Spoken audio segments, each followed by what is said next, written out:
A lot of times you've heard these paradoxical advices wherein practice makes a man perfect, but nobody is perfect. Where you've heard about miles to go before you sleep from Robert Frost's poem, and you've also heard about early to bed, early to rise keeps a man healthy, wealthy and wise. So a lot of advices, a lot of paradoxical advices is what we receive from the many around us. For example, you might have interacted with a relative of yours discussing a medical condition, let's say, and they happen to definitely know an aunt, sister or brother or uncle or somebody who's had exactly the same symptoms and knows exactly what the doctor's gonna say. So they'll extrapolate possibly their sample size of 5 or 10, and based on that they'll give you a verdict or they'll give you an advice in order to treat that ailment. Whereas a doctor would be having a much larger sample space. So what kind of experiences have people had? What is their journey through life? One needs to understand that before taking and extrapolating their advice. There needs to be a reality check around it. When you're talking about biases that people would have, for example, if a salesman comes to my place selling a vacuum cleaner, let's say, I understand that he's going to be having a bias towards that company. He's going to definitely talk good about the product and not that great about the other products that he's come to sell.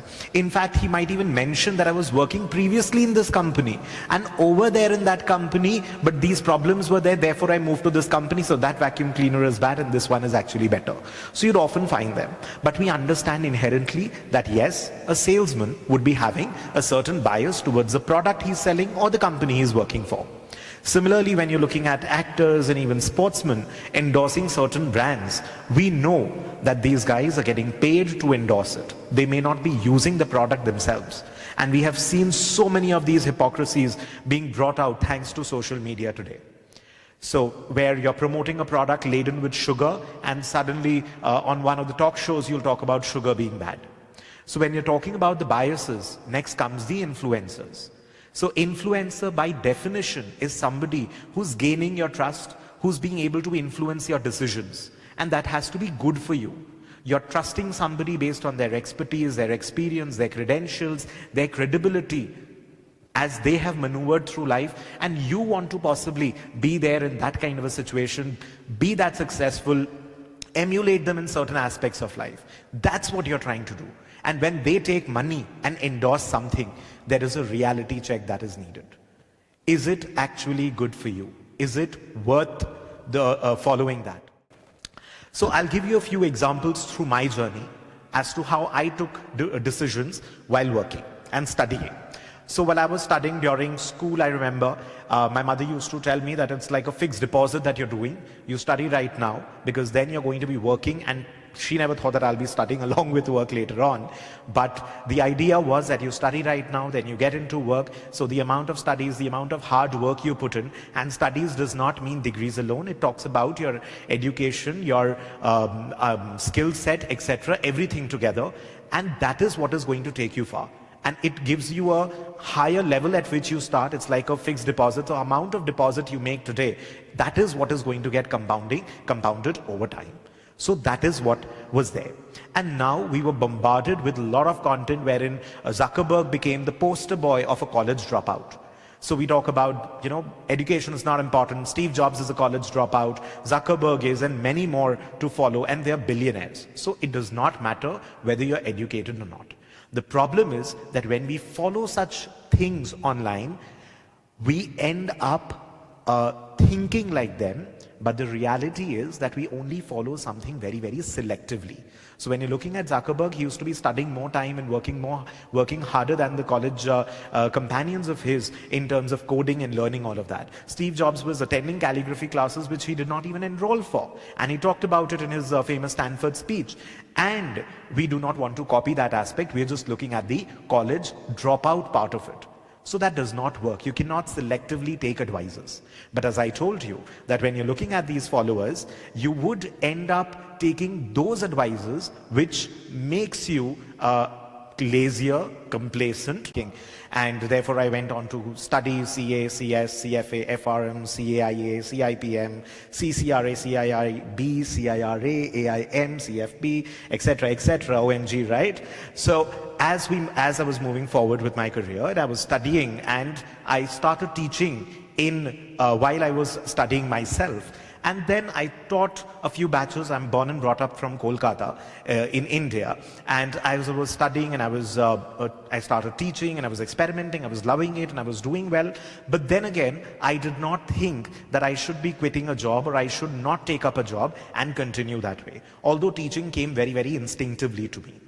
So a lot of, again, advices are thrown out that 9 to 5 is boring and startup or a business is what you do, because you would want to be in charge of your own life. But what again one fails to understand in these kind of advices is the context, the paradoxes that could be there. So in the year 2000, 2002 to 2006, 7 or so, corporate jobs were glamorized absolutely. You're flying on companies' money, staying in the best of hotels, and you have an amazing life, work-life balance, etc. And then again, recession happened and there was a glam quotient that was drawn onto the highlight was thrown at the startups and the business space. Now what you understand is that if you want to do business, you have to go in it for the right reasons. The right reasons could be you have a patent or a trademark, you've come up with something, you have worked in a company for 10-15 years and you think you can do possibly better than that. Or you have a skill set. For example, you're a doctor, you're a lawyer, you're a teacher, and you think that there could be something that you could take forward in the professional space. But you cannot get into a business of your own just because you cannot work under somebody.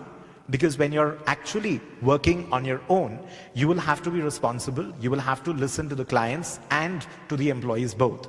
So it does not work that if you are in charge of your own business, there is absolutely nothing that you have to listen to. So you have to get in it for the right reasons, again, compared to how it is marketed on social media and how the memes are made around it. Because there is a lot of subconscious of ours that gets impacted when we follow these memes and all. So I moved to Delhi, I started my job, and I was working Monday to Friday, and Saturday, Sunday, I kind of gave a couple of demo lectures, etc., and I started teaching on the weekends.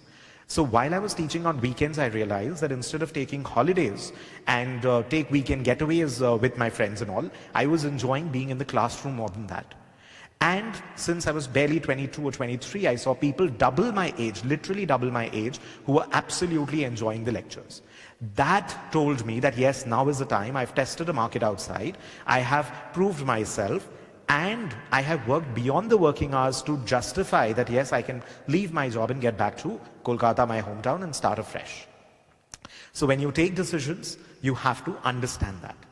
The next is where people compared, my friends particularly, compared their lifestyles and their work life with mine, and because I'm working 7 days a week, but I'm enjoying that. Now what happens is, very often, suppose if I ask you a simple question, whom would you rather take an advice from? Let's say Harvey Specter, just an image for a businessman or something, or a lawyer, and there is a homeless man over here.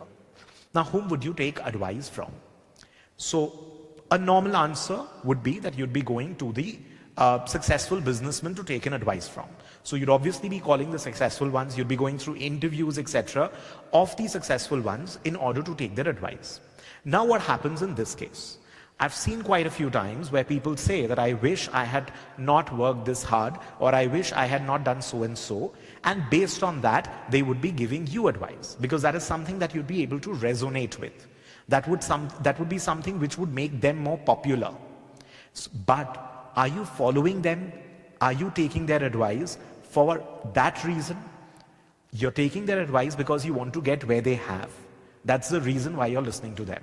You're not listening or taking their advice because of what is ahead or what they're realizing. And it is very easy after you have money, for example, to say that, money is not important. Up to a certain level, money is very, very important. I'll get into the finance bit as well. Money is extremely, extremely important to a certain extent. Then again, the marginal utility theory of economics applies. And it applies to almost anything and everything, I would say. Right? Understand the reality behind what is being sold or marketed to you. Fake it till you make it is for the confidence, is for the work, is for the input you put in your career, your life, and not in terms of the lifestyle. So a lot of companies market this, fake it till you make it. Go to the large, the 5-star hotels, dine like the rich do, wear like the rich do, travel like the rich do, and make yourselves poor, and the company is marketing it richer. Fake it till you make it is, say for example, you land up in an opportunity which you're probably not prepared for. You're probably, say for example, there's an opening that comes up and you end up in that position, but you're not qualified or you're possibly not experienced enough to take that work forward. That is where you fake it till you make it. Where you put in your best, you make sure that you are being able to excel at that. Because there is an imposter syndrome that quite often kicks in. There's something called the 4 kinds of luck. So the first one is random luck, wherein you could just win a lottery ticket without doing anything. The second is probability, where you're working really very, very hard. The number of times you buy a lottery ticket, for example, gets you the winnings. The third is where you actually do some algorithmic calculations, do some preparations, etc. And you target or you strike those in those places where it is going to have the highest probability of success. There's a 4th kind of success, which is extremely important, but it only pays returns in the long term. Exceptionally important. So recently I crossed 1 lakh subscribers on my YouTube channel. I'm not a content creator, not an influencer. I'm a teacher, and I just simply share my ideas. I simply share those advices which I wish I had received when I was a student. That's all I do. So when I crossed that 1 lakh YouTube subscribers, I felt decently proud about it, because I did not do any endorsements, I did not take any brand promotions or any of that, and it was totally organic growth, and it was nothing where there was a quid pro quo between the companies and brands and everything to market something to the audience, because that would be cheating my students. So when you're looking at the 4th kind of luck, it is going to be paying you benefits, it is going to be paying you rewards, but that is only going to be happening in the long term. Are you in it for the long term? The statistics of the followers which I shared in the beginning shows otherwise. Majority is in it for the short term. They want the benefits immediately. So you will have to think for yourself as to how you want to go about with your life, what kind of decisions you want to take and how. Talk about YOLOs and you only live once and the FOMOs and all of that. But what is the probability that you are going to be living up to this age? Very, very high. That you're going to be surviving till 70, 75 or 80 years of age. You need to manage your medical, retirement, etc. expenses at that point of time. So right now, if you spend all your money, how do you manage that? You always save for the rainy day. But companies which are incentivizing us to spend money on EMIs, etc. and buy products which we cannot afford right now, but rather we are going to be able to afford at a future date, are pushing us to be becoming more and more consumeristic today. Does that work? Possibly no. So what do I personally spend on? So anything that saves me from irritation. So I don't like to drive to work. Anything that is going to save me time. The same example works, because I'm able to work, or even otherwise just observe trees on the roads and think and just kind of meditate while going to work. And third, anything that makes me happy. So I buy books. I do not need to spend on things that society expects me to spend on. So you will need a certain level of thick skin in order to develop that. People talk about financial freedom. So again, a misnomer, a very, very missold kind of a term. So most people need a purpose in life, need something to do in life, in their future, and they're not essentially looking for financial freedom where they don't have to do anything. If that is what you're looking for, are you being lazy? Do you not want to work? Are you in the wrong role? Are you in the wrong job? Is that the reason? Or are you incompetent where you think that AI can replace you in future, for example? I'd scribbled something online, AI will replace you if your I is A, if your intelligence is artificial. If you are confident about yourself, AI is not going to replace you. So you do not have to worry about your earning power in the future. So when you're talking about financial freedom, it's basically you want to have more risk-taking ability, you want to reduce stress, and that is what you're looking at financial freedom for. And again, there's a variety of calculations and ways in which we can talk about it. So what do you need to do? How do you segregate the right advices from the wrong advices? The first thing is you need to start reading psychology. You need to read psychology, you need to learn how human mind works, how sales works, how marketing works, because the social media companies know you better. Imagine a salesman who knows exactly at what time you get up, what time you sleep, what you look at, what you like, what you dislike, and then him selling products to you. That's what social media is doing to you. So you need to understand psychology, you need to understand the games that is played, you need to understand the sales handbook that companies use. It is your responsibility to know it. Whenever you take advices from anybody, you need to understand the credibility of the person you're taking advice from. Now understand something, somebody working for maybe a week at the max, putting together a lot of finance stuff and putting it out there on social media for you, dressing up like a clown and probably entertaining you in the garb of it, would not understand anything about investing, because when, say for example, a fund manager who's managing 500 crore rupees or $1 million or X million dollars for a client would understand the pressure when the stock goes down. He understands the pressure when the client is going to call him and going to force him to liquidate the holdings. He knows all these things. He would be in a better position to understand how the markets work and how to react, because there is a major human element in the markets, in the financial markets. So you need to understand the intent, the credibility, the experience, and the expertise of somebody from whom you are following. Now, you cannot absolutely become a skeptic whenever you're looking at taking any advices or so. So yes, I would want to get entertained by the entertainers. But when it comes to something as important as finances, career, productivity, lifestyle, health, for these things, I'm not going to be looking at fintertainment or whatever you call it. I'm going to be looking at serious advisors from people like Warren Buffett, sir, James Clear, Andrew Huberman, etc. That is what I'm going to be looking for. It is your responsibility to beware. It's always the buyer beware. Thank you.